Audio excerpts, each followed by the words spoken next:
بالله من الشيطان الرجيم فمن كان يرجو لقاء ربه فليعمل عملا صالحا ولا يشرك بعبادة ربه أحدا أيها الإخوان والأخوات أوصيكم وإياي أولا بتقوى الله. സ്നേഹം നിറഞ്ഞ സത്യവിശ്വാസികളെ, സഹോദരങ്ങളെ, സഹോദരികളെ, നമ്മെ സൃഷ്ടിച്ച് പരിപാലിച്ചു കൊണ്ടിരിക്കുന്ന, നമ്മെ ഏറെ ഇഷ്ടപ്പെടുന്ന, നമ്മോടേറെ സ്നേഹവും കൃപയും ദയയും കാണിച്ചു കൊണ്ടിരിക്കുന്ന അല്ലാഹുവിനെ ഓർക്കുവാനും അവൻ്റെ കൽപ്പനാ നിർദ്ദേശങ്ങൾ പാലിച്ചു ജീവിക്കുവാനും നമ്മളെല്ലാം ബാധ്യസ്ഥരാണ്. അതിനായി എല്ലാവരെയും ഉണർത്തുകയാണ്. അല്ലാഹു സുബ്ഹാനഹു വ തആല അവൻ്റെ കൽപ്പനകളും നിർദ്ദേശങ്ങളും പാലിച്ച് ജീവിക്കുന്ന അവൻ്റെ ഇഷ്ട ദാസന്മാരിൽ നമ്മേവരെയും ഉൾപ്പെടുത്തി അനുഗ്രഹിക്കുമാറാവട്ടെ. ഓരോ വെള്ളിയാഴ്ചയിലും ധാരാളമായി ഓർക്കേണ്ട കുറേ കാര്യങ്ങളുണ്ട്. അത് മരണമാണ്, ഖബറാണ്, അതുപോലെ തന്നെ മഹ്ശറയാണ്. ഇങ്ങനെ കുറേ കാര്യങ്ങളുണ്ട്. ഇപ്പോൾ മിമ്പറിലേക്ക് കയറിയപ്പോഴും ഒരു സഹോദരൻ്റെ ഉമ്മയുടെ, നമ്മുടെ മഹല്ലിലെ സൈദർവിക്കയുടെ ഉമ്മയുടെ മരണം ഇനിയാണ് നടന്നതായി അറിഞ്ഞു. അല്ലാഹു സുബ്ഹാനഹു വ തആല മഹലിക്ക് പുറത്തു കൊടുക്കുകയും അവരുടെ ഖബറിനെ അല്ലാഹു സ്വർഗ്ഗപുങ്കാവനമാക്കി മാറ്റുകയും ചെയ്യുമാറാവട്ടെ. ആ കുടുംബത്തിന് അല്ലാഹു ക്ഷമയും സഹനവും പ്രദാനം ചെയ്യുമാറാവട്ടെ. ഞാൻ പറഞ്ഞു വന്നത്, ഇതിനാണ് വെള്ളിയാഴ്ച എന്ന് പറയുന്നത്. ഇങ്ങനെ ഒരുപാട് കാര്യങ്ങളെ ഓർക്കാൻ വേണ്ടിയാണ്.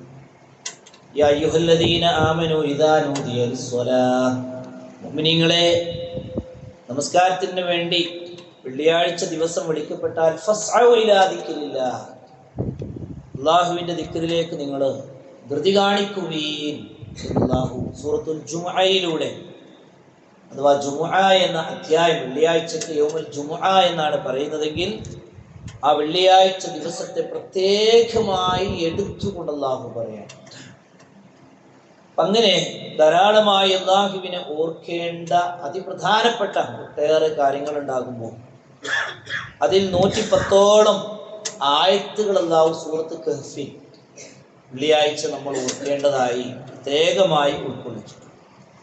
ആ 110 ആയത്തുകളും ആയത്തുകളിൽ അടങ്ങിയ ആശയങ്ങളിലൂടെ വെള്ളിയാഴ്ച നാം കടന്നു പോകേണ്ടതുണ്ട് എന്നതാണ് വെള്ളിയാഴ്ച സൂറത്ത് കഹ്ഫ് പാരായണം ചെയ്യാൻ വേണ്ടി നിർദ്ദേശിക്കപ്പെട്ടതിൻ്റെ പിന്നിലുള്ള ഹിക്മത്ത് എന്ന് പറയുന്നത്. ജീവിതത്തിൽ വരുന്ന ഒരുപാട് പരീക്ഷണങ്ങളെ പറ്റി അതിൽ പറയുന്നുണ്ട്. അതിൽ അല്ലാഹു അവസാനമായി ആ ആയത്ത് അഥവാ അധ്യായം അവസാനിപ്പിക്കുന്നത് ഇങ്ങനെ പറഞ്ഞുകൊണ്ടാണ്: فمن كان يرجو لقاء ربه فليعمل عملا صالحا فمن كان يرجو لقاء ربه. അതിനാൽ ആര് റബ്ബിൻ്റെ ലിഖാഇനെ, തൻ്റെ റബ്ബിൻ്റെ ലിഖാഇനെ ആര് ആഗ്രഹിക്കുന്നുവോ, എന്താ റബ്ബ് എന്ന് പറയുന്നത്? നമ്മെ സൃഷ്ടിച്ച് പരിപാലിച്ചു കൊണ്ടിരിക്കുന്നു, നമ്മുടെ ഓരോ സമയവും നമുക്ക് ഓരോ കാര്യങ്ങൾ ചെയ്തുകൊണ്ടിരിക്കുന്ന ഒരാൾ. അതാരാണ്? റബ്ബാണ്. റബ്ബേ എന്ന് വിളിക്കുമ്പോൾ നമ്മുടെ മനസ്സിൽ എന്താണ്? എൻ്റെ റബ്ബേ, നിങ്ങളുടെ റബ്ബേ എന്ന് പറയുമ്പോൾ ഇതിൽ ഒരുപാട് ആശയങ്ങൾ അടങ്ങിയിട്ടുണ്ട്. നീയല്ലേ എന്നെ ഉണ്ടാക്കിയത്, നീയല്ലേ എന്നെ സൃഷ്ടിച്ചത്, നീയല്ലേ എനിക്കെല്ലാം ചെയ്തുകൊണ്ടേയിരിക്കുന്നത്, നീയാണ് എൻ്റെ എല്ലാം. നീ ഇല്ല എങ്കിൽ എൻ്റെ അവസ്ഥ എന്താണ്? അതുകൊണ്ട് ഞാൻ ഈ പറയുന്ന കാര്യം, നീ എന്നെ സൃഷ്ടിച്ച് പരിപാലിച്ച് എനിക്ക് വേണ്ടതെല്ലാം നീ ചെയ്തു തരുന്നുണ്ട് എങ്കിൽ അത് ഞാൻ ഈ ചോദിക്കുന്ന കാര്യവും നീ എനിക്ക് നീ നൽകേണ്ടവനാണല്ലോ എന്ന ആ ഒരു അർത്ഥത്തിലാണ്. എൻ്റെ ഉമ്മച്ചിയല്ലേ എന്നൊക്കെ പറയില്ലേ, ആ ഒരു അർത്ഥത്തിൽ, അതിനേക്കാളും വലിയ ഒരു ആശയത്തിലൂടെ എൻ്റെ റബ്ബേ എന്ന് വിളിക്കുന്നവരാണ് നമ്മൾ. അപ്പം അങ്ങനെയുള്ള ആ ഒരു റബ്ബിനെ കണ്ടുമുട്ടുക എന്ന് പറയുന്ന ഒരവസ്ഥ ഉണ്ട് എന്നുള്ളതാണ്. നമ്മൾ സ്വർഗത്തെ പറ്റി പറയും, നരകത്തെ പറ്റി പറയും, പലതിനെയും പറ്റി നമ്മൾ പറയാറുണ്ട്. പക്ഷെ സഹോദരങ്ങളെ, റബ്ബിനെ കാണുക എന്ന് പറയുന്ന ഒരവസ്ഥ ഉണ്ടല്ലോ. ആ റബ്ബിൻ്റെ രൂപം എങ്ങനെയായിരിക്കും നമുക്കറിയില്ല. വലം യകുൽ ലഹു കുഫുവൻ അഹദ്, അവന് തുല്യനായിട്ട് ഒരാളുമില്ല. ഏതെങ്കിലും ഒരു വിഷയത്തെ പറഞ്ഞുകൊണ്ട് നമുക്ക് ഉദാഹരിക്കാൻ പറ്റുമോ? ഇല്ല. ലൈസ കമിസ്ലിഹി ഷൈഉൻ, അവനൊരു ഉദാഹരണം പറയാൻ ഒന്നുമില്ല. അപ്പോ ആ ഒരു റബ്ബിനെ നമുക്ക് കാണണം. ആ റബ്ബിനെ കാണുക എന്നുള്ളത് അതൊരു ഹക്കാണ്, അതൊരു യാഥാർത്ഥ്യമാണ് എന്നുള്ളതാണ്. പരിശുദ്ധ ഖുർആനിൽ പലയിടങ്ങളിലായി അത് പറയുന്നുണ്ട്. സൂറത്തുൽ അൻകബൂത്തിൽ പറയുന്നത് നോക്കുന്നു, മൻ കാന യർജു ലിഖാ അല്ലാഹ് ഫഇന്ന അജലല്ലാഹ്, ആരെങ്കിലും അള്ളാഹുവിനെ കണ്ടുമുട്ടാൻ വേണ്ടിയിട്ട് ആഗ്രഹിക്കുന്നുവെങ്കിൽ ഫഇന്ന അജലല്ലാഹ്, തീർച്ചയായും അള്ളാഹുവിന്റെ ആ അജല്, അതിന് നിശ്ചയിച്ചിട്ടുള്ളതായിട്ടുള്ള അവധി, അത് വരിക തന്നെ ചെയ്യുമെന്ന്. അപ്പൊ അങ്ങനെ ഒന്ന് സംഭവിക്കാനുണ്ട്.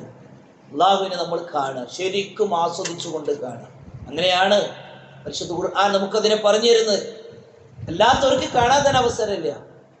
അള്ളാഹു ആസ്വദിച്ചുകൊണ്ട് റബ്ബിനെ നോക്കി കാണുവാനുള്ള തൗഫീഖ് നമുക്ക് പ്രദാനം ചെയ്യുമാറാവട്ടെ. മാത്രമല്ല പരിശുദ്ധ ഖുർആനിലേക്ക് കാണാൻ കഴിയും, ഖദ് ഖസിറൽ ലദീന കദ്ദബൂ ബിലിഖാഇല്ലാഹ്, ഖദ് ഖസിറൽ ലദീന കദ്ദബൂ, നശിച്ചു പോയിട്ടുണ്ട്, നഷ്ടപ്പെട്ടു പോയിട്ടുണ്ട്, വലിയ നഷ്ടം സംഭവിച്ചിട്ടുണ്ട്. ആർക്കാണ്? അല്ലദീന കദ്ദബൂ ബിലിഖാഇല്ലാഹ്, അള്ളാഹുവിന്റെ ലിഖാഇനെ നിഷേധിക്കുന്നവരായിട്ടുള്ള ആളുകൾക്ക്. അള്ളാഹുവിനെ കാണി, അങ്ങനെയൊന്നുമില്ല, റബ്ബ് തന്നെ ഇല്ല, പിന്നെ എങ്ങനെയല്ല റബ്ബിനെ കാണല് എന്ന രൂപത്തിലൂടെ പറയുന്നവർ.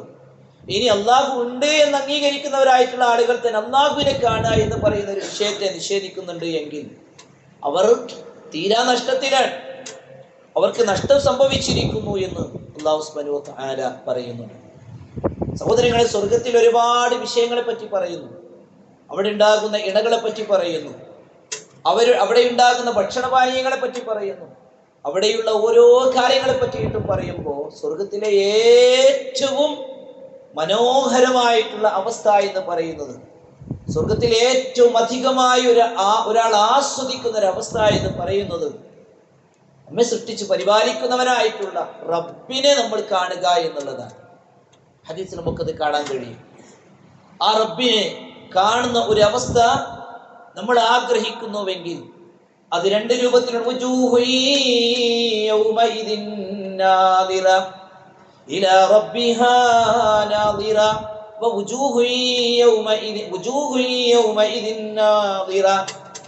അന്ന് ആ ഒരു മുഖം പ്രസന്നമായിരിക്കുന്ന, സന്തോഷത്തോടു കൂടിയായിരിക്കും അവരുടെ മുഖങ്ങൾ.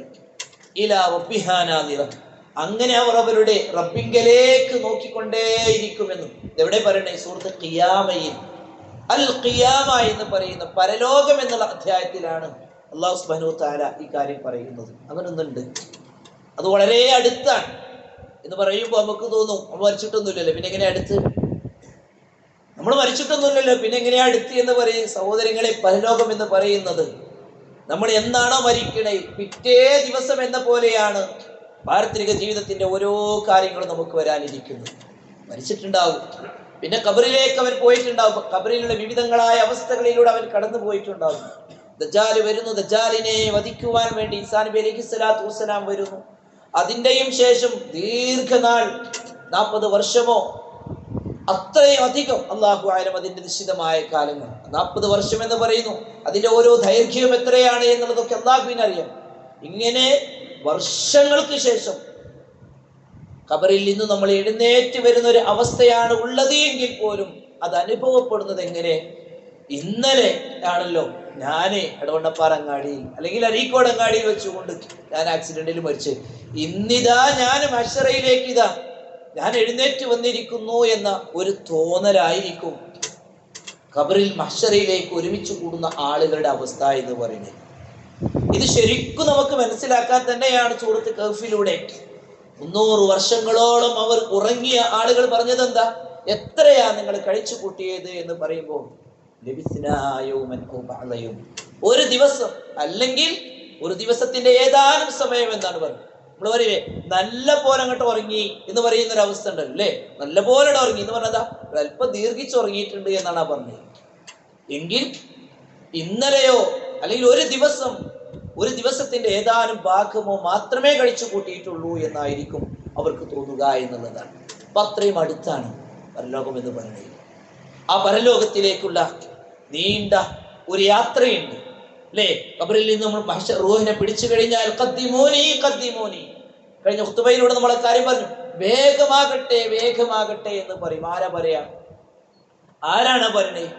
റബ്ബിനെ കാണാൻ, റബ്ബിനെ കാണാനുള്ള യാത്രയാണത്, റബ്ബിനെ കാണാനുള്ള യാത്രയാണത്. ആ യാത്രയിലേക്കാണ് അവന് വേഗം വേഗം വേഗം എന്ന് പറയുന്നത്. പക്ഷെ ആ യാത്രയിൽ ചില ഇടങ്ങളിൽ, ചില നിശ്ചിതമായ സമയങ്ങളിൽ അവൻ എന്ത് ചെയ്യേണ്ടതുണ്ട്? കാത്തിരിക്കേണ്ടതുണ്ട്. അതാണ്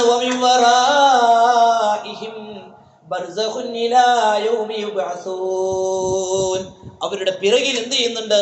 ഒരു ബർസഖ് ഉണ്ട്. അത് പുനരുദ്ധാന നാൾ വരെയാണ്. ആ പുനരുദ്ധാന നാൾ വരെയുള്ള ആ യാത്രയിൽ ഒന്ന് വിശ്രമിക്കാൻ വിശ്വാസികൾക്ക് അല്ലാഹു സുബ്ഹാനഹു വ തആല ഒരുക്കിയ ആ വിശ്രമത്തിന്റെ സ്ഥാനം എന്ന് പറയുന്നത്, സ്ഥലം എന്ന് പറയുന്നത് നമ്മുടെ വീട്ടിലുള്ളതിനേക്കാളും ആസ്വാദ്യകരമായിട്ടുള്ള കാര്യമാണ് അല്ലേ? നമ്മോട് നേരത്തെ ഇവിടെ പറഞ്ഞ ഒരുപാട് ആളുകളുണ്ട്. പല മുഖങ്ങളെയും നമ്മൾ ഇവിടെ കാണുന്നില്ല. കഴിഞ്ഞ വർഷം റമദാനിൽ നമ്മളോടൊപ്പം ഉണ്ടായിരുന്ന ആളുകളുണ്ട്. അതുപോലെ തന്നെ തൊട്ട് മുമ്പുള്ള അവസ്ഥകളിലൊക്കെ നമ്മുടെ കൂടെയുള്ളവരുണ്ട്. അവർക്ക് യാത്രയായിട്ടുണ്ട്. ആ യാത്രയായ ആളുകൾ അവർ ഈമാനികമായി നല്ല ഒരു അവസ്ഥയിലാണ് അവർ വിട പറഞ്ഞത് എങ്കിൽ അള്ളാഹു അവർക്കെല്ലാം പുറത്തു കൊടുക്കുമാറാവട്ടെ. പോരായ്മകൾ അള്ളാഹു വിട്ടുവീഴ്ച കൊടുക്കുകയും അവരുടെ ബർസഖി ജീവിതം കൂടുതൽ സുഖവും സന്തോഷവും നിറഞ്ഞതാക്കി അള്ളാഹു മാറ്റുകയും ചെയ്യുമാറാവട്ടെ. ഞാൻ പറഞ്ഞു വരുന്നത്, ആ ഒരു വിശ്രമത്തിന്റെ സ്ഥലം എന്ന് പറയുന്നത് പോലും അതിമനോഹരമാണ്. അങ്ങനെയുള്ള ആ ഒരു മനോഹരമായ യാത്ര എവിടേക്കാണ്? മഹ്ശറിലേക്ക് അവർ ഒരുമിച്ച് കൂട്ടി, പിന്നീട് അവരെ സ്വർഗത്തിൽ പ്രവേശിപ്പിച്ച് സ്വർഗത്തിന്റെ ഉന്നതമായ അവസ്ഥകളിലൂടെ എങ്ങനെ കഴിഞ്ഞു കൂടുമ്പോൾ റബ്ബ് അവരുടെ മുമ്പിലേക്ക് വരികയാണ്. ഇനി എന്താ നിങ്ങൾക്ക് വേണ്ടത് എന്ന് ചോദിക്കുമ്പോൾ എന്താ അവർക്ക് പറയാനുള്ളത്? ഞങ്ങളെ സ്വർഗത്തിലേക്ക് പ്രവേശിപ്പിച്ചില്ലേ, ഞങ്ങളെ സന്തോഷിപ്പിച്ചില്ല, ഇനിയും വലുതെന്താണ് എന്ന് ചോദിക്കുമ്പോഴാണ് അല്ലാഹു സുബ്ഹാനഹു വ തആല അതുവരെ അവർക്കിടയിൽ ഉണ്ടായിരുന്ന മറ നീക്കുന്നത്. 14-ാം രാവിൽ ചന്ദ്രനെ കാണുന്നത് എത്രമാത്രം നമുക്ക് വ്യക്തമായി കാണാൻ പറ്റുമോ, ആ രൂപത്തിൽ നമുക്ക് വ്യക്തമായി സന്തോഷത്തോടുകൂടി അള്ളാഹുവിനെ കാണുവാൻ കഴിയും. അതിനുള്ള അവസരമുണ്ട് എന്നുള്ളത് തന്നെയാണ് ഹദീസ് നമുക്ക് പറഞ്ഞു തരുന്നത്. അപ്പൊ അത് വേണം നമുക്ക്. ആ ഒരു ലിഖാഇനെ നമ്മൾ ആഗ്രഹിക്കണം. റസൂലുള്ളാഹി സ്വല്ലല്ലാഹു അലൈഹി വസല്ലമ പ്രാർത്ഥിക്കുന്നുണ്ട്. ആ പ്രാർത്ഥനയിൽ നമുക്ക് കാണുവാൻ കഴിയും, അല്ലാഹുമ്മ ഇന്നി അസ്അലുക ലദ്ദത്തൻ നദരി ഇലാ വജ്ഹിക്കൽ കരീം. പ്രാർത്ഥന ഏതാണ്? അല്ലാഹുവേ, ഞാൻ നിന്നോട് ചോദിക്കുകയാണ്, ഇന്നി അസ്അലുക, ഞാൻ നിന്നോട് ചോദിക്കുന്നു, ലദ്ദത്തൻ നദർ, ആസ്വദിച്ചു കൊണ്ടുള്ള ഒരു നോട്ടം, ആസ്വദിച്ചു കൊണ്ടുള്ള നോട്ടം, ഇലാ വജ്ഹിക്കൽ കരീം, നിന്റെ മനോഹരമായിട്ടുള്ള മുഖത്തിലേക്ക് നോക്കാൻ, ആസ്വദിച്ചു കൊണ്ട് നോക്കുവാനുള്ള ഒരു തൗഫീഖ് അല്ലാഹുവേ ഞാൻ നിന്നോട് ചോദിക്കുന്നു എന്ന് റസൂലുള്ളാഹി സ്വല്ലല്ലാഹു അലൈഹി വസല്ലമ പ്രാർത്ഥിച്ചതായി നമുക്ക് കാണാൻ കഴിയും. എങ്കിൽ സഹോദരങ്ങളെ, ആ ആഗ്രഹം വേണമെന്നാണ് സൂറത്ത് കഹ്ഫ് നമുക്ക് പറഞ്ഞു തരുന്നത്. അല്ലാഹു പറയാം, ഫമൻ കാന യർജു ലിഖാ അല്ലാഹ്, ആരാണ് അല്ലാഹുവിന്റെ ലിഖാഇനെ കൊതിക്കുന്നത്? ഈ ആയത്തിൽ പറയുന്നു, ഫമൻ കാന യർജു ലിഖാ റബ്ബിഹി, ആരാണ് തന്റെ റബ്ബിന്റെ ലിഖാഇനെ കൊതിക്കുന്നത്? ഫൽയഅമൽ അമലൻ സ്വാലിഹ, സൽക്കർമ്മങ്ങൾ ചെയ്തോട്ടെ, അവർ സൽക്കർമ്മങ്ങൾ ചെയ്തു കൊള്ളട്ടെ. വലാ യുശ്രിക് ബിഇബാദതി റബ്ബിഹി അഹദ, അല്ലാഹുവിൽ യാതൊന്നിനെയും അവർ പങ്കു ചേർക്കാതിരിക്കുകയും ചെയ്തു കൊള്ളട്ടെ. വലിയ ഭാഗ്യവാന്മാരാണ് നമ്മൾ അല്ലേ? ഇടയ്ക്കിടെ നമ്മൾ ശിർക്കിനെ പറ്റിയിട്ട് ഇങ്ങനെ കേട്ടുകൊണ്ടിരിക്കുകയാണ്. ഓരോന്നും പറഞ്ഞ് ശിർക്ക് ചെയ്യരുതേ, ശിർക്ക് ചെയ്യരുതേ എന്ന് നമ്മൾ നിരന്തരമായി പറഞ്ഞുകൊണ്ടിരിക്കുകയാണ്. ആ പറയുന്ന ആളുകളെ അല്ലാഹുവിനേറെ ഇഷ്ടമാണ്, അത് ഉൾക്കൊള്ളുന്ന ആളുകളെ അല്ലാഹുവിനേറെ ഇഷ്ടമാണ്. അത് പറഞ്ഞവരാരാ? നോക്കൂ നിങ്ങൾ, അമ്പിയാക്കന്മാരിൽ അല്ലാഹു ഏറ്റവും അധികമായി ഇഷ്ടപ്പെട്ടവരാരാണ് എന്ന് നോക്കും. എല്ലാവരെയും അല്ലാഹുവിന് ഇഷ്ടമാണ്. എങ്കിലും ആ ഇഷ്ടം കൂടിയപ്പോൾ ചില ആളുകൾ അല്ലാഹു പ്രത്യേകമായി തിരഞ്ഞെടുത്തിട്ടുണ്ട്. അതാരാണ്? ഉലുൽ അസ്മിന്റെ പ്രവാചകന്മാരാണ്. ആ ഉലുൽ അസ്മിലെ പ്രവാചകന്മാരെ എണ്ണി നോക്കൂ നിങ്ങൾ. മഹാനായിട്ടുള്ള നൂഹ് നബി അലൈഹി സ്വലാത്തു വസ്സലാം, അതുപോലെ തന്നെ മൂസാ നബി അലൈഹി സ്വലാത്തു വസ്സലാം, ഈസ അലൈഹി സ്വലാത്തു വസ്സലാം, ഇബ്രാഹിം അലൈഹി സ്വലാത്തു വസ്സലാം, മുഹമ്മദ് മുസ്തഫ സ്വല്ലല്ലാഹു അലൈഹി വസല്ലമ, ഇവരെ അല്ലാഹുവിനേറെ ഇഷ്ടമാണ്. കാരണം എന്തേ? നിരന്തരമായി പറയുകയായിരുന്നു, സമൂഹമേ നിങ്ങൾ അല്ലാഹുവിൽ പങ്കു ചേർക്കരുത്, നിങ്ങൾ അല്ലാഹുവിനെ നിങ്ങൾ ഇബാദത്ത് എടുക്കണേ, അല്ലാഹുവിനോടൊപ്പം നിങ്ങൾ ഒരാളെയും വിളിക്കരുതേ എന്ന് നിരന്തരമായി പറഞ്ഞുകൊണ്ടേയിരുന്നു. അതിനുവേണ്ടി ഒരുപാട് പരീക്ഷണങ്ങൾ അവർ ഏറ്റുവാങ്ങി. അല്ലാഹു സുബ്ഹാനഹു വ തആല അവരെ ഏറെ ഇഷ്ടപ്പെട്ടു. പരിശുദ്ധ ഖുർആനിലെ 114 അധ്യായങ്ങളിൽ അല്ലാഹു ഏറ്റവും കൂടുതൽ ഇഷ്ടപ്പെടുന്ന അധ്യായം ഏതാ സഹോദരങ്ങളെ? ഇയ്യാക നഅ്ബുദു വഇയ്യാക നസ്തഈൻ എന്ന് പറയുന്ന സൂറത്ത് ഫാത്തിഹയാണ്. എത്രമാത്രം ഇഷ്ടമാണ് ആ സൂറത്തിന് അല്ലാഹുവിന്. അതുകൊണ്ട് തന്നെയാണ് നമ്മൾ ഇയ്യാക നഅ്ബുദു വഇയ്യാക നസ്തഈൻ എന്ന് പറയുമ്പോൾ ഇതാ ഞാനും അവനും തമ്മിലുള്ള ബന്ധം ഇതാണ് എന്ന് അല്ലാഹു ഏഴാനാകാശത്തിന്റെയും ഉപരിയിൽ നിന്ന് നമ്മളോട് മറുപടി പറയുന്നുണ്ട്. ഞാനും അവനും തമ്മിലുള്ള ഒരു ബന്ധം, അതാണ് അവൻ എന്നെ ഓർമ്മപ്പെടുത്തി, അതാണ് അവൻ എന്നോട് പറയുന്നത്. നിന്നെ മാത്രമേ ഞാൻ ആരാധിക്കുള്ളൂ, നിന്നോട് മാത്രമേ ഞാൻ സഹായം തേടുകയുള്ളൂ. എന്നിട്ട് അല്ലാഹു പറയാ, എന്റെ അടിമ എന്നോട് ചോദിക്കുന്നത് ഞാൻ അവന് കൊടുക്കും. നമ്മൾ ചോദിക്കുക ഇഹ്ദിന സിറാത്തൽ മുസ്തഖീം, വേറൊന്നും ചോദിക്കാൻ പാടില്ല. നമസ്കാരത്തിൽ 2 വേളകളുണ്ട്.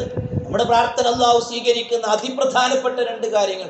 ഒന്ന് ഇയ്യാക നഅ്ബുദു വഇയ്യാക നസ്തഈൻ എന്ന് നമ്മൾ പറയുമ്പോഴാണ്. പക്ഷേ അള്ളാഹുവിടെ എന്റെ അടിമ ചോദിക്കുന്നത് ഞാൻ അവന് കൊടുക്കുമെന്ന് പറയുമ്പോൾ അള്ളാഹു തന്നെ അവിടെ ഒരു നിയമം വെച്ചിട്ടുണ്ട്. വേറൊന്നും ചോദിക്കാൻ പറ്റൂല, വേറൊന്നും അവിടെ ചോദിക്കാൻ പറ്റൂല. അത് ചോദിക്കാൻ ഇഷ്ടമുള്ളതൊക്കെ ചോദിക്കാനുള്ള ഒരു അവസരം അത് സുജൂദില, അവിടെ നമുക്ക് ചോദിക്കാം, നമ്മുടെ കാര്യങ്ങൾ നമുക്ക് പറയാം. പക്ഷേ ഇവിടെ ചോദിക്കേണ്ടത് എന്താ? ഇഹ്ദിന സിറാത്തുൽ മുസ്തഖീം, അതേ ചോദിക്കാൻ പാടുള്ളൂ. നോക്കൂ, അള്ളാഹുവിന് ഏറെ ഇഷ്ടമാണ്. 8 തവണ നമ്മൾ പാരായണം ചെയ്യുന്ന ആയത്തുൽ കുർസി അള്ളാഹു അതിനെടുത്തത് അഅ്ളമുൽ ആയ എന്ന് പറഞ്ഞുകൊണ്ടാണ്. പരിശുദ്ധ ഖുർആനിലെ ഏറ്റവും അതിമഹത്തായിട്ടുള്ള ആയത്ത്. എന്തേ കാരണം? ഒരു സഹാബി വരെ നമസ്കരിക്കുന്ന വേളയിലെല്ലാം സൂറത്തുൽ ഇഖ്ലാസ് ഓതും, എന്നിട്ടേ റുക്കൂഇലേക്ക് പോകുള്ളൂ. സഹാബാക്കൾ നബിയുടെ അടുക്കൽ വന്നുകൊണ്ട് പരാതി പറയാൻ, ഏതൊരു നമസ്കാരം നിർവഹിക്കുകയാണെങ്കിലും അയാൾ സൂറത്തുൽ ഇഖ്ലാസ് ഓതുന്ന നബിയെ, ഞങ്ങൾക്ക് ഇമാമത്ത് നിൽക്കുന്നയാളാണ് എന്ന് പറഞ്ഞപ്പോൾ നബി സല്ലല്ലാഹു അലൈഹി വസല്ലം അദ്ദേഹത്തോട് ചോദിക്കാൻ വേണ്ടി സലൂഹു, അദ്ദേഹത്തോട് നിങ്ങൾ ചോദിച്ചോളി, എന്തിനാണ് അങ്ങനെ ചെയ്യുന്നത്? അദ്ദേഹം പറഞ്ഞു, എനിക്കത് ഇഷ്ടമാണ്, ആ സൂറത്തിൽ എനിക്ക് ഇഷ്ടമാണ്. ഇന്നഹാ സിഫത്തുർ റഹ്മാൻ, അള്ളാഹുവിന്റെ സിഫത്താണത്, അള്ളാഹുവിന്റെ വിശേഷണമാണത്. അതുകൊണ്ട് ഞാനത് ഇഷ്ടപ്പെടുന്നു, അതുകൊണ്ട് ആ സൂറത്ത് ഓതിയിട്ടേ ഞാൻ റുക്കൂയിലേക്ക് പോകുള്ളൂ. നബി സല്ലല്ലാഹു അലൈഹി വസല്ലം പറയാ, അദ്ദേഹത്തോട് പറഞ്ഞു കൊടുക്ക്, അദ്ദേഹം സ്വർഗത്തിലേക്ക് പോയിട്ടുണ്ട് എന്നുള്ളത്. എന്താ കാരണം? ആ സൂറത്തിനെ ഇഷ്ടപ്പെട്ടു. ഞാനിത് എന്തിനാ പറഞ്ഞെന്നറിയേക്ക്, സൂറത്തുൽ ഇഖ്ലാസും അതുപോലെ തന്നെ ആയത്തുൽ കുർസിയും സൂറത്തുൽ ഫാത്തിഹയും ഒക്കെ അല്ലാഹു ഇഷ്ടപ്പെടാനും അതിന് പ്രാധാന്യം കൊടുക്കുവാനുമുള്ള കാരണം അതിലെല്ലാം ഓതി പറയുന്നത് എന്താണ്?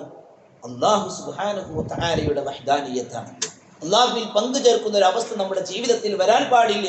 എനിക്ക് റബ്ബ് മതി എന്നുള്ള പ്രഖ്യാപനങ്ങളാണത് എങ്കിൽ നമ്മുടെ ജീവിതത്തിൽ ഏറെ ഭയപ്പെടേണ്ട ഒരു വിഷയം ശിർക്ക് തന്നെയാണ്. ആ ശിർക്ക് ജീവിതത്തിലേക്ക് കൊണ്ടുവരാൻ വേണ്ടി പിശാച് പരിശ്രമിച്ചു കൊണ്ടേയിരിക്കും. കൂരിരുട്ട് രാത്രിയിൽ കറുത്ത പാറയ്ക്ക് മീതെ ഉറുമ്പരിക്കുന്നതിനേക്കാൾ രഹസ്യമായി ജീവിതത്തിലേക്ക് ശിർക്ക് കൊണ്ടുവരാൻ പിശാച് ശ്രമിക്കുന്നുണ്ട്. അതുകൊണ്ട് അബൂബക്കറെ ഇങ്ങനെ പ്രാർത്ഥിച്ചോ എന്ന് പറഞ്ഞുകൊണ്ട് റളിയല്ലാഹു അൻഹുവിനോട് അബൂബക്കർ റളിയല്ലാഹു അൻഹുവിനോട് റസൂലുള്ളാഹി സ്വല്ലല്ലാഹു അലൈഹി വസല്ലം പ്രാർത്ഥന പഠിപ്പിക്കുക. എന്താ പഠിപ്പിച്ചത്? അല്ലാഹുമ്മ ഇന്നി അഊദു ബിക അൻ ഉശ്രിക ബിക വഅന അഅലമു വഅസ്തഗ്ഫിറുക ലിമാ ലാ അഅലം. പ്രാർത്ഥിച്ചോ. ആരോടാ പറയുന്നത് സഹോദരങ്ങളെ? റസൂലുള്ളാഹി സ്വല്ലല്ലാഹു അലൈഹി വസല്ലമ സ്വർഗ്ഗത്തെ പറഞ്ഞപ്പോൾ, സ്വർഗ്ഗത്തിൽ പ്രവേശിക്കുമെന്ന് 10 ആളുകളെ പറഞ്ഞപ്പോൾ ഒന്നാമതായി എണ്ണി അബൂബക്കർ സിദ്ദീഖ് റളിയല്ലാഹു അൻഹുവിനോടാ പറയണേ, ശിർക്കിനെ പേടിച്ചോ, ശിർക്കിനെ ഭയപ്പെട്ടോ, അതുകൊണ്ട് തന്നെ ശിർക്ക് വരാതിരിക്കാൻ ഇങ്ങനെ പ്രാർത്ഥിച്ചോ എന്ന് പറഞ്ഞുകൊണ്ട് പ്രാർത്ഥന പഠിപ്പിക്കാൻ. അത്രയും ഗൗരവമുള്ള വിഷയമാണത്. നബി സല്ലല്ലാഹു അലൈഹി വസല്ലമയിൽ നിന്ന് ആ പ്രാർത്ഥന അദ്ദേഹം പറഞ്ഞു. നമ്മളത് എന്ത് ചെയ്യുന്നു? നമ്മൾ കേട്ടുകൊണ്ടേയിരിക്കണം. അപ്പൊ ശിർക്ക് ജീവിതത്തിലേക്ക് വരാനുള്ള സാധ്യതയുണ്ട്. ശൈത്താൻ അതിനു വേണ്ടി കഠിനമായി പരിശ്രമിക്കും. ആ പരിശ്രമം വിജയിച്ചതിന്റെ അടയാളങ്ങളാണ് ലോകം മുഴുവനും നിയന്ത്രിക്കുന്നത് CM അടവൂർ പോലെയുള്ള ആളുകളാണ് എന്ന് പറയുന്ന ആളുകൾ, 1000 തവണ യാ മുഹീദ്ദീൻ അഗ്സിനി എന്ന് പറയുന്ന കുതുബിയത്ത് ചൊല്ലുന്ന ആളുകൾ, അതുപോലെ തന്നെ കുറ്റമെന്ന വാഹനമിൽ അറ്റമില്ലാതെ ഞാൻ കയറിയിട്ടുണ്ട്, പ്രവാചകരെ ഞാൻ താങ്കളോട് ആവലാതി പറയുന്നു എന്നിങ്ങനെയുള്ള വിളിയാളങ്ങൾ, ഇങ്ങനെയുള്ള വരികളെല്ലാം നടത്തുന്ന ആളുകൾ എവിടെ പോയിട്ടുണ്ട്? പിഴച്ചു പോയിട്ടുണ്ട്. അല്ലാഹു സുബ്ഹാനഹു വ തആലയിൽ അവരുടെ മുമ്പിൽ പറയുന്ന അഷ്ഹദു അല്ലാ ഇലാഹ ഇല്ലല്ലാഹ് എന്നുള്ള ആ ഷഹാദത്ത് കലിമയിൽ അവർക്ക് പിഴവ് സംഭവിച്ചിട്ടുണ്ട്. അതുകൊണ്ട് തന്നെ അള്ളാഹുവിനെ ഭയപ്പെടുന്ന ഒരാൾ ഏറ്റവും അധികമായി ഭയപ്പെടേണ്ട വിഷയം അള്ളാഹുവിൽ പങ്കു ചേർക്കുന്നുണ്ടോ എന്നുള്ളതാണ്. അള്ളാഹുവിനെ കണ്ടുമുട്ടാൻ ആഗ്രഹിക്കുന്ന വിശ്വാസി സമൂഹമേ, എന്റെ സഹോദരങ്ങളെ, നമ്മളെ ഏറ്റവും അധികമായി ഭയപ്പെടേണ്ടതും എന്താണ്? ശിർക്കില്ലാതെ, ശിർക്കിൽ നിന്ന് മുക്തനായിട്ട് എനിക്ക് റബ്ബിനെ കണ്ടുമുട്ടണം എന്ന ഒരു ആഗ്രഹം നമ്മുടെ ജീവിതത്തിൽ ഉണ്ടാവണം. അപ്പൊ അമലു സ്വാലിഹാത്ത് പോരാ, ആ അമലു സ്വാലിഹാത്തിനോടൊപ്പം പങ്കു ചേർക്കുന്ന ഒരു അവസ്ഥ ഉണ്ടാവരുത് എന്ന് പ്രത്യേകമായി അല്ലാഹു സുബ്ഹാനഹു വ തആല നമ്മോട് പ്രത്യേകമായി എടുത്തു നിർത്തുന്നുണ്ട്. ഞാൻ പറയുന്നത് ഈ കാര്യങ്ങൾ ഗൗരവമാണ്. നമ്മളത് ഉൾക്കൊണ്ടിട്ടുണ്ട് എന്നുള്ള ആ ഒരു കാര്യം നമ്മുടെ മനസ്സിൽ എന്ത് ചെയ്യണം? നമുക്കൊരു സന്തോഷമായി തോന്നാനും നമ്മുടെ ചുറ്റുപാടിലുള്ള ആളുകളെ അത് അറിയിക്കുകയും ചെയ്യണം. നമ്മൾ ചെയ്യരുതേ എന്ന് നമ്മൾ പറയണം, സ്നേഹത്തോടെ പറയണം. നമ്മൾ മാത്രമല്ല തെറ്റിദ്ധരിച്ച മേഖലകളെ പ്രത്യേകമായി എടുത്തു പറഞ്ഞുകൊണ്ട് പറയണം. ഇത് നമ്മൾ പറയുമ്പോൾ ആളുകൾ പറയും, ഇവർക്ക് മഹാന്മാരോടൊരു ബഹുമാനവും ഇല്ല, ആദരവും ഇല്ല എന്നൊക്കെ പറയാറുണ്ട്. അല്ല സഹോദരങ്ങളെ, ബഹുമാനവും ആദരവും ഒക്കെ ഉണ്ട് നമുക്ക്. അതുകൊണ്ടാണ് നമ്മൾ എല്ലാ വെള്ളിയാഴ്ചകളിലും നമ്മൾ നബിയുടെ പേരിൽ നമ്മൾ സ്വലാത്ത് നമ്മൾ നിർവഹിക്കുന്നു. അതിനെപ്പറ്റി നമ്മൾ പറയുന്നു. എന്തേ? ബഹുമാനത്തിന്റെ ഏറ്റവും ഉന്നതമായ അവസ്ഥയാണ് അല്ലാഹുമ്മ അല്ലാഹുവേ സ്വല്ലി അലാ മുഹമ്മദ്, മുഹമ്മദ് നബിക്ക് നീ അനുഗ്രഹം ചൊരിയണമേ, മുഹമ്മദ് നബിയെ നീ അനുഗ്രഹിക്കണേ എന്നല്ലേ പറയണേ. അപ്പൊ ബഹുമാനം എന്നുള്ളത് എന്താണ്? മഹാന്മാരായിട്ടുള്ള ആളുകൾക്ക് നമ്മൾ നൽകേണ്ട അവർക്ക് വേണ്ടിയിട്ടുള്ള പ്രാർത്ഥനകളാണ്. അബൂബക്കർ സിദ്ദീഖ് എന്നല്ല പറഞ്ഞേ, അബൂബക്കർ എന്ന് നേരത്തെ പറഞ്ഞപ്പോ തൊട്ടുടനെ ഞാൻ എന്താ പറഞ്ഞത്? റളിയല്ലാഹു അൻഹു, അല്ലാഹുവേ നീ അവരെ തൃപ്തിപ്പെടണേ എന്നാണ് പറയുന്നത്. വസലാമുൻ അലൽ മുർസലീൻ, മുർസലീങ്ങളുടെ മേൽ സലാം. ആ ആയത്ത് ഉൾക്കൊണ്ടതുകൊണ്ടാണ് നമ്മൾ ഇബ്രാഹിം അലൈഹിസ്സലാം എന്ന് നമ്മൾ പറയുന്നത്. വളരെ ലളിതമാണ്. പക്ഷെ ആളുകൾ എന്ത് ചെയ്യുന്നത്? ഈ ശിർക്ക് എങ്ങനെയെങ്കിലും ആളുകളിൽ അടുത്തേക്ക് എത്തിക്കാൻ വേണ്ടിയിട്ട് അതിന്റെ പ്രചാരകരായിട്ടുള്ള ആളുകൾ പറയും, എന്താ പറയാ, അവർക്ക് ബഹുമാനമില്ല, പണ്ഡിതന്മാരോട് മഹാന്മാരോട് ബഹുമാനമില്ല, അതുകൊണ്ടാണ് അവർ അങ്ങനെ പറയുന്നത്. ഒരിക്കലും അങ്ങനെയല്ല. അതുകൊണ്ട് തന്നെ എന്റെ സംസാരം കേൾക്കുന്ന ആളുകൾ, യാത്രാവേളകളിൽ ഈ പള്ളിയിൽ കയറി ഖുതുബ കേൾക്കുന്നവരായിട്ടുള്ള എന്റെ വിനീതരായിട്ടുള്ള ആളുകൾ, ഈ വിഷയത്തോട് എന്തെങ്കിലും വിയോജിപ്പിന്റെ ആളുകളുണ്ട് എന്നുണ്ടെങ്കിൽ സഹോദരങ്ങളെ, സ്നേഹബുദ്ധിയാ പറയാം, നമ്മുടെ ജീവിതത്തിൽ നമുക്ക് ഹസ്ബി അല്ലാഹ് എന്ന് പ്രഖ്യാപിക്കേണ്ടവരാണ് നമ്മൾ. റബ്ബേ നീ മാത്രമേ ഉള്ളൂ ഞങ്ങൾക്ക് എന്ന് പറയേണ്ടവരാണ് നമ്മൾ. എന്നാൽ അതേ സമയത്ത് അള്ളാഹു ആദരിച്ച ഓരോ ആളുകളെയും ബഹുമാനിക്കുവാനും ആദരിക്കുവാനും അള്ളാഹുവിന്റെ റസൂൽ എങ്ങനെയാണോ നമുക്ക് നിർദ്ദേശം തന്നത് അതേ രൂപത്തിലൂടെ നമ്മൾ നിർവഹിക്കുകയും ചെയ്യേണ്ടതുണ്ട്. അതുകൊണ്ട് അമൽ സ്വാലിഹാത്തുകൾ നമുക്ക് കൂട്ടാൻ, അത് നമ്മുടെ ജീവിതത്തിൽ എപ്പോഴും ഉണ്ടാകും. നമ്മൾക്ക് പരീക്ഷണങ്ങൾ വരുമ്പോഴായിരിക്കും നമ്മുടെ അമൽ സ്വാലിഹാത്തുകൾ എന്ത് ചെയ്യാം, ഈ ദുനിയാവിൽ നമുക്ക് ഒരുപാട് പ്രയോജനപ്പെടും. ഉമ്മനെ നോക്കിയ ആള്, അതുപോലെ തന്നെ തെറ്റിൽ നിന്ന് വിട്ടുനിന്ന ആളുകൾ, ഗുഹയിൽ അകപ്പെട്ട എന്താ അള്ളാഹുവിനോട് പറഞ്ഞത്? അള്ളാഹു ഞാൻ എൻ്റെ ഉമ്മാനെ നോക്കിയില്ലേ, അള്ളാഹു ആ തെറ്റിൽ നിന്ന് ഞാൻ എഴുന്നേറ്റ് പോയി, ഞാൻ ആ തെറ്റിൽ നിന്ന് ഞാൻ വിട്ടുനിന്നില്ലേ, ആ ജോലിക്കാരൻ എൻ്റെ വീട്ടിൽ വന്ന കൂലിപ്പണിക്കാരന് ഞാൻ ആവോളം ഞാൻ നൽകിയില്ലേ എന്ന് പറഞ്ഞുകൊണ്ട് അള്ളാഹുവിനോട് പ്രാർത്ഥിച്ചു. ജീവിതത്തിൽ എപ്പോഴോ ചെയ്ത നന്മകൾ അള്ളാഹുവിന്റെ മുമ്പിൽ വെച്ചുകൊണ്ട് പറഞ്ഞ് പ്രാർത്ഥിച്ചപ്പോൾ അള്ളാഹു സുബ്ഹാനഹു വ തആല അത് കേട്ടു. ഇതുപോലെ മലക്കുൽ മൗത്ത് വന്ന് റൂഹിനെ പിടിച്ച് ആരാരുമില്ലാതെ നമ്മൾ ആ ഖബറിൽ ഇങ്ങനെ കിടക്കുമ്പോൾ വിചാരണ തുടങ്ങുന്ന വേളയിൽ അവിടെ സഹോദരങ്ങളെ നമുക്ക് കൂട്ടായിട്ടുള്ളത്, ആ പുനരുത്ഥാന നാൾ വരെ നമുക്ക് കൂട്ടായിട്ടുള്ളത് ഭാര്യയല്ല, മക്കളല്ല, നമ്മുടെ വീടില്ല, വാഹനങ്ങളില്ല, ആരുമില്ല. നമ്മൾ ചെയ്യുന്ന സുബ്ഹാനല്ലയും നമ്മൾ ചെയ്യുന്ന അൽഹംദുലില്ലയും നമ്മുടെ ഈ നാട്ടിൽ നമ്മൾ ചെയ്തുകൊണ്ടിരിക്കുന്ന എന്തൊക്കെ പരോപകാരമായിട്ടുള്ള കാര്യങ്ങളുണ്ടോ അതൊക്കെ നമുക്ക് ഉപകാരപ്പെടും. എങ്ങനെയാണെങ്കിൽ അല്ലാഹുവിൽ പങ്കു ചേർക്കാത്തൊരവസ്ഥ നമ്മുടെ ജീവിതത്തിൽ ഉണ്ട് എങ്കിൽ തീർച്ചയായും നമ്മുടെ അമൽ സ്വാലിഹാത്തുകൾ നമുക്ക് പ്രയോജനപ്പെടും. അല്ലാഹു സുബ്ഹാനഹു വ തആല അല്ലാഹുവിനെ കാണണമെന്ന ചിന്തയോടെ സൽക്കർമ്മങ്ങളിൽ നിരതരായി ശിർക്കിൽ നിന്ന് മുക്തരായി ജീവിക്കുവാനുള്ള തൗഫീഖ് നമുക്കെല്ലാം പ്രദാനം ചെയ്യുമാറാകട്ടെ.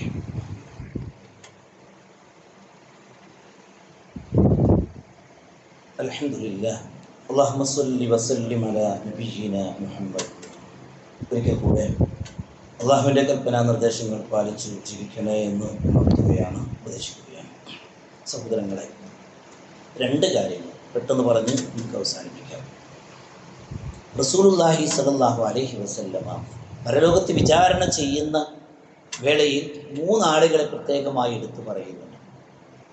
അള്ളാഹു അനുഗ്രഹങ്ങളെല്ലാം അവരുടെ മുമ്പിൽ പ്രദർശിപ്പിച്ച് കാണിച്ചു കൊടുത്തിട്ട് എന്താ നിങ്ങൾ അതിന് നന്ദി കാണിച്ചത് എന്ന് ചോദിക്കുമ്പോൾ ഒരാൾ പറയുന്നത് ഞാൻ ഖുർആൻ 30 മനപ്പാടാക്കിയത് ആളുകളെ പഠിപ്പിച്ചിട്ടുണ്ട്. രണ്ടാമത് പറയുന്നത് ഞാൻ ധാരാളമായി ധർമ്മം ചെയ്തിട്ടുണ്ട്. രണ്ടാമത്തെ വ്യക്തി പറയുന്നത്. മൂന്നാമത്തെ നിന്റെ മാർഗത്തിൽ ഞാൻ രക്തസാക്ഷിയായിട്ടാണ് ഇവിടെ വന്നത് എന്നതാണ് പറഞ്ഞത്. ഒന്ന് ഖുർആൻ പഠിച്ചു, അത് ആളുകളെ പഠിപ്പിച്ചു കൊടുത്തു. ധാരാളമായി ധർമ്മം ചെയ്തു, അള്ളാഹുവിൻ്റെ വഴിയിൽ ഞാൻ രക്തസാക്ഷിയായി. ഈ 3 ആളുകളെ അള്ളാഹു വിചാരണ ചെയ്യുമ്പോൾ 3 ആളുകളോട് അള്ളാഹു പറഞ്ഞെന്താ അറിയാം? ഖുർആൻ പഠിച്ചത് പഠിപ്പിച്ചു കൊടുത്ത ആൾക്ക് എന്താ പറഞ്ഞു? കെതബുത്ത, നീ കളവാ പറഞ്ഞേ. എന്നിട്ട് പറയണത് എന്താ പറയുന്നത്? നീ അതൊക്കെ ചെയ്തിട്ടുണ്ട്, പക്ഷേ നീ ഒരു ഖാരി ആണ് എന്നറിയപ്പെടാൻ വേണ്ടിയിട്ടാണ് അത് ചെയ്തത്. നീ നല്ല പോലെ ഖുർആൻ ക്ലാസ് ഒക്കെ എടുത്ത് നല്ല പോലെ പ്രസംഗിച്ചൊക്കെ നടക്കുന്ന ഒരു വ്യക്തിയാണെന്ന് അറിയപ്പെടാൻ വേണ്ടിയിട്ടാണ് ചെയ്തത്. മുഖം നിലത്തിഴച്ചുകൊണ്ട് നരകത്തിലേക്ക് വലിച്ചെറിയുന്ന അള്ളാഹു കാത്തിരക്ഷിക്കുമാറാവട്ടെ. ധാരാളമായി ചെലവഴിച്ച വ്യക്തിയെ പറ്റിയിട്ട് പറയുമ്പോൾ ഞാൻ ചെയ്തിട്ടില്ലേ കൊടുത്തിട്ടില്ലേ എന്ന് പറയുമ്പോൾ അള്ളാഹു പറയുന്ന കാര്യം എന്താ? അള്ളാഹു പറഞ്ഞത് കളവാണ് പറഞ്ഞത്. നീ ഒരു ധർമ്മിഷ്ഠനാണെന്ന് അറിയപ്പെടാൻ വേണ്ടിയിട്ട് കൊടുത്തതാണ്. രക്തസാക്ഷിയാണ് എന്ന് പറഞ്ഞ വ്യക്തിയോട് നീ ഒരു ധീരനാണ് എന്നറിയപ്പെടാൻ വേണ്ടിയിട്ടാണ് അത് ചെയ്തത്. ഈ മൂന്നാളുകളും സൽക്കർമ്മങ്ങൾ ചെയ്തവരായിരുന്നു. മറ്റുള്ളവരുടെ കണ്ണിൽ സൽക്കർമ്മങ്ങൾ, അവരുടെയും മനസ്സിൽ എന്ത് ചെയ്തിട്ടുണ്ടാവും? പലപ്പോഴായി ഞാൻ ചെയ്യുന്ന സൽക്കർമ്മങ്ങൾ എനിക്ക് രക്ഷപ്പെടില്ലോ എന്നൊക്കെ വിചാരിച്ചിട്ടുണ്ടാവും. പക്ഷേ പരലോകത്ത് അള്ളാഹു അതുകൊണ്ട് വിചാരണ ചെയ്തെടുക്കുമ്പോൾ അറിയും, പരസ്യമായി നരകത്തിലേക്ക് വലിച്ചെറിയപ്പെടുന്ന ഒരു രംഗം വരും. എവിടെയാണ് ഇവർക്ക് തെറ്റുപറ്റിയത്? റസൂലുള്ളാഹി സ്വല്ലല്ലാഹു അലൈഹി വസല്ലമ മുഅ്മിനീങ്ങളെ ഉണർത്തി പ്രത്യേകമായി പറഞ്ഞൊരു കാര്യമുണ്ട്. എന്ന് പറഞ്ഞത്, ഏറ്റവും അധികം അല്ലാഹുവിൻ്റെ റസൂൽ ഭയപ്പെട്ട ഒരു കാര്യം നമ്മുടെ ജീവിതത്തിൽ അശ്ശിർക്കുൽ അസ്ഗർ വരുന്നതാണ്. ലോകമാന്യത മറ്റുള്ളവർ കാണാൻ വേണ്ടി, മറ്റുള്ളവർ അറിയുവാൻ വേണ്ടിയിട്ട് നമ്മൾ ചെയ്യുന്ന സൽക്കർമ്മങ്ങൾ അതൊരിക്കലും അല്ലാഹു സുബ്ഹാനഹു വ തആല എന്ത് ചെയ്യൂല, സ്വീകരിക്കൂല. മാത്രമല്ല ഈ കാര്യങ്ങളൊക്കെ അവരെ നരകത്തിലേക്ക് കൊണ്ടുപോകുന്നതാണ്.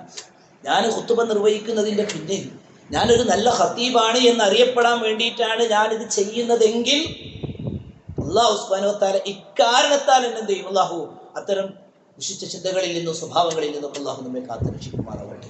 ഈ ഒരു കാരണത്താൽ എന്ത് ചെയ്യും? നരകത്തിലേക്ക് എന്നെ കൊണ്ടുപോകുന്ന സാഹചര്യം വരുന്നവർ പൈരാറിൽ എന്താണ് പോവാതിരിക്കുക. എൻ്റെ മനസ്സിൽ അങ്ങനെ ഉണ്ട്, അത് ചെയ്യാതിരിക്കുക. പള്ളി കമ്മിറ്റി നമ്മൾ അടുത്തേക്ക് വരികയാണ്, സംഭാവനയായിട്ട് ഇങ്ങനെ വരിക, റെസിപ്റ്റ് കുറ്റിയായിട്ട് ഇങ്ങനെ വരിക. ആളുകളുടെ പൊതുവെ ഒരു സ്വഭാവം എന്താ വെച്ചാൽ അങ്ങോട്ട് നോക്കിയിട്ട് പറയാം, ആദ്യത്തെ മറ്റുള്ളവർക്ക് എന്താ കൊടുത്തു നോക്കും, ഇങ്ങോട്ട് കൊടുത്തിട്ട് ഓൻ 5000 കൊടുത്ത് എങ്കിലും ഇപ്പം ഞാൻ ചുരുങ്ങിയതിനായി 6000 കൊടുത്തിട്ടില്ലെങ്കിൽ ആർക്കാണ് എന്ത് ചെയ്യുക? 1000 അധികം കൊടുക്കണേ, 5 പൈസ ചെലവഴിച്ചിട്ട്. അതുകൊണ്ട് തന്നെ കർമ്മങ്ങൾ നമ്മൾ ചെയ്യുമ്പോൾ എപ്പോഴും നമ്മൾ ശ്രദ്ധിക്കേണ്ട ഒരു കാര്യം എന്താണ്? ഷിർക്ക് അഥവാ ഷിർക്കുൽ അസ്ഗർ വരുന്നതിനെ നമ്മൾ ഭയപ്പെടേണ്ടതുണ്ട്. അല്ലാഹു ഏറ്റവും നല്ല അവൻ ഇഷ്ടപ്പെടുന്ന സൽക്കർമ്മങ്ങൾ ചെയ്ത് അത് നാളെ പരലോകത്ത് പ്രയോജനപ്പെടുന്ന ആളുകളിൽ നമ്മെ വരെയും ഉൾപ്പെടുത്തി അനുഗ്രഹിക്കുമാറാവട്ടെ. ശഅബാൻ മാസത്തിലാണ് നമ്മളുള്ളത്. കഴിഞ്ഞ ഖുതുബകളിലൂടെയൊക്കെ അതിൻ്റെ കാര്യങ്ങളൊക്കെ നമ്മൾ പറഞ്ഞിട്ടുണ്ട്. ഏറ്റവും ഒന്നാമതായി നമ്മൾ ശ്രദ്ധിക്കേണ്ട ഒരു കാര്യം നമ്മുടെ മനസ്സിനെ നമ്മൾ ശുദ്ധീകരിക്കുക എന്നുള്ളതാണ്. ഒരാളോടും പകയില്ലാത്ത വിദ്വേഷമില്ലാത്ത ഒരു മനസ്സ് നമുക്ക് ഉണ്ടാവണം. ശഅബാൻ 15-ന് ശേഷം അതിനൊരു ബറാഅത്ത് രാവ് എന്നൊക്കെ പറഞ്ഞുകൊണ്ട് ആ രൂപത്തിലൂടെ ചടങ്ങുകളും അതുപോലെ തന്നെ കാര്യങ്ങളും ചെയ്യുന്നുണ്ട്. ഒരു കാര്യമില്ല. അള്ളാഹുവിൻ്റെ റസൂൽ സ്വല്ലല്ലാഹു അലൈഹി വസല്ലം നമുക്ക് പഠിപ്പിച്ചു തന്നിട്ടില്ല. പിശാച് എന്ത് ചെയ്യുന്നറിയോ? അവൻ്റെ തിന്മകളെ അലങ്കാരമാക്കി തോന്നിപ്പിച്ചു കൊടുക്കും. ശൈത്താൻ ചെയ്യുന്ന ഫസയ്യനലഹും അഅമാലഹും, അവൻ ചെയ്യുന്ന തിന്മകളായിരിക്കും അങ്ങനെ അലങ്കാരമാക്കി അങ്ങനെ തോന്നിപ്പിച്ചു കൊടുക്കും. പിന്നെ അവൻ ചെയ്യുന്ന കാര്യം എന്ന് വെച്ചാൽ ദീനില്ലാത്ത കാര്യങ്ങൾ അതങ്ങനെ ചെയ്യും, നല്ലതല്ലേ എന്ന് വിചാരിച്ചുകൊണ്ട് അങ്ങനെ ചെയ്യാൻ വേണ്ടിയിട്ട് ഇങ്ങനെ പ്രേരണ നൽകിക്കൊണ്ടിരിക്കും. അതാണ് എന്ത് ചെയ്യുന്നത് ഈ ഒരു വിഷയത്തിൽ നമ്മൾ മനസ്സിലാക്കേണ്ടത്. അതുകൊണ്ട് തന്നെ അവിടെ നമ്മൾ ശ്രദ്ധിക്കേണ്ടത് ശിർക്കില്ലാത്ത, മറ്റുള്ള ആളുകളോട് പകയും വിദ്വേഷവും ഇല്ലാത്ത ഒരു മനസ്സ് നമ്മൾ സമ്പാദിക്കുകയും ആ ഒരു രൂപത്തിലൂടെ നമ്മൾ നമ്മുടെ കർമ്മങ്ങളെ നമ്മൾ എന്ത് ചെയ്യുക, മുന്നോട്ട് കൊണ്ടുപോവുകയും ചെയ്യും. നിങ്ങൾ ആലോചിച്ച് നോക്കി, ഒന്ന് അല്ലാഹനെ കാണുന്ന നമുക്ക്, രണ്ടാമതോ റസൂലുള്ളാഹി സ്വല്ലല്ലാഹു അലൈഹി വസല്ലമയെ കാണുന്ന നമുക്ക്. റസൂലുള്ളാഹി സ്വല്ലല്ലാഹു അലൈഹി വസല്ലം ഹദീസ് ഞാൻ കഴിഞ്ഞ ഖുതുബയിൽ അതിന്റെ തൊട്ടുമുമ്പത്തെ ഖുതുബയിലൂടെ ഞാൻ അത് പറഞ്ഞു. സല്ലല്ലാഹു അലൈഹി വസല്ലം നമ്മളെ കാത്തിരിക്കുന്നത് ഹൗദുൽ കൗസർ എന്ന പാനീയത്തിലാണ്. അവിടെ അള്ളാഹുവിന്റെ റസൂലിനെ നേരത്തെ നമ്മൾ പറഞ്ഞില്ലേ, അള്ളാഹുവിനെ കാണുക എന്നുള്ളത് വിലക്കപ്പെടുന്ന ആളുകളുടെ കുഫാറുകൾക്ക്, മുശ്രിക്കുകളായ ആളുകൾക്ക് കാണാൻ പറ്റൂല. എന്നാൽ അള്ളാഹുവിന്റെ റസൂലിനെ, വിലക്കപ്പെടുന്ന റസൂലിനെ കാണുക എന്നുള്ളത്, റസൂലുള്ളാഹി സ്വല്ലല്ലാഹു അലൈഹി വസല്ലമയെ കാണുക എന്നുള്ളതല്ല, റസൂലുള്ളാഹി സ്വല്ലല്ലാഹു അലൈഹി വസല്ലമയുടെ കരങ്ങളിൽ നിന്നും ഹൗദുൽ കൗസർ എന്ന പാനീയം വിലക്കപ്പെടുന്ന ആരാ? നല്ലതല്ലേ എന്ന് വിചാരിച്ചുകൊണ്ട് കർമ്മങ്ങൾ ചെയ്തവരാണ്. അതുകൊണ്ട് തന്നെ വലിയ അപകടം. അതുകൊണ്ട് ബറാഅത്തുമായി ബന്ധപ്പെട്ടുകൊണ്ട് നമ്മൾ ശഅബാൻ മാസത്തിൽ നമ്മൾ ചെയ്യേണ്ടതായ ഓരോ കാര്യങ്ങൾ നമ്മൾ പറഞ്ഞു. ആ കാര്യങ്ങൾ നമ്മൾ നോറ്റ് വീട്ടേണ്ടതായിട്ടുള്ള നോമ്പുകളുണ്ടോ, ആ നോമ്പുകളെല്ലാം നമ്മൾ നോറ്റ് വീട്ടുക. ഇനിയും നോറ്റ് വീട്ടാൻ കഴിയാത്തവരായ പ്രായമായ രോഗികളായ ആളുകളുണ്ടോ, നമ്മുടെ കാര്യങ്ങളല്ല, നമ്മുടെ ഉമ്മമാരുടെ പ്രായമായ ഏതെങ്കിലും ആളുകളുടേത് മുദ്ദു കൊടുക്കേണ്ടതുണ്ടോ, അതൊക്കെ നമ്മൾ ചെയ്യുക. അതേസമയത്ത് സുന്നത്തായ നോമ്പുകളെ കൊണ്ട്, കർമ്മങ്ങളെ കൊണ്ട് നമ്മൾ പരമാവധി ഇതിനെ ധന്യമാക്കാൻ വേണ്ടിയിട്ട് നമ്മൾ പരിശ്രമിക്കുക. ഇത്തരം പിഴച്ച വിഷയങ്ങളിൽ നിന്ന് നമ്മൾ വിട്ടു നിൽക്കുകയും ചെയ്യുക. ഈ വിഷയങ്ങളിൽ ഇനിയും നമുക്ക് അവ്യക്തതകൾ ഉണ്ട് എന്നുണ്ടെങ്കിൽ, പ്രയാസങ്ങൾ ഉണ്ടെന്നുണ്ടെങ്കിൽ സഹോദരങ്ങളെ പഠിച്ചേ മതിയാകും. ഉള്ളൊരുക്കി ആത്മാർത്ഥമായി റബ്ബിനോട് പ്രാർത്ഥിക്കുക, റബ്ബേ ഹക്കിനെ ഹക്കായി എനിക്ക് നീ കാണിച്ചു തരണം എന്നൊരവസ്ഥയിലൂടെ പ്രാർത്ഥിച്ചുകൊണ്ട് വിഷയങ്ങളെ പഠിച്ച് ആ രൂപത്തിലൂടെ മുന്നോട്ട് പോകാൻ വേണ്ടി നമ്മൾ ഓരോരുത്തരും പരിശ്രമിക്കാം. ഇത് നമ്മുടെ കാര്യമാണ്. നമ്മുടെ മരണം, നമ്മുടെ ഖബർ, നമ്മുടെ മഹ്ശറ, നമ്മുടെ മീസാൻ, ഓരോന്നും നമ്മെ അഭിമുഖീകരിക്കുന്ന പ്രശ്നങ്ങളാണ് എന്നൊരു ബോധം നമുക്കുണ്ടാവണം. ആ ബോധം, ആ ഒരു വ്യക്തിപരമായ സ്വാർത്ഥത, ഈമാനികമായ ഒരു സ്വാർത്ഥത ഉണ്ടാവാനാണ് വെള്ളിയാഴ്ച നമ്മൾ ഇങ്ങനെ കുളിച്ചൊരുങ്ങി നമ്മൾ ഈ പള്ളിയിലേക്ക് നമ്മൾ ഇതേ രൂപത്തിലൂടെ നമ്മൾ വരുന്നത്. അർഹമുർ റഹീമായ റബ്ബ് സുബ്ഹാനഹു വ തആല നമ്മുടെ പോരായ്മകളൊക്കെ നമുക്ക് പുറത്തു തരുമാറാവട്ടെ.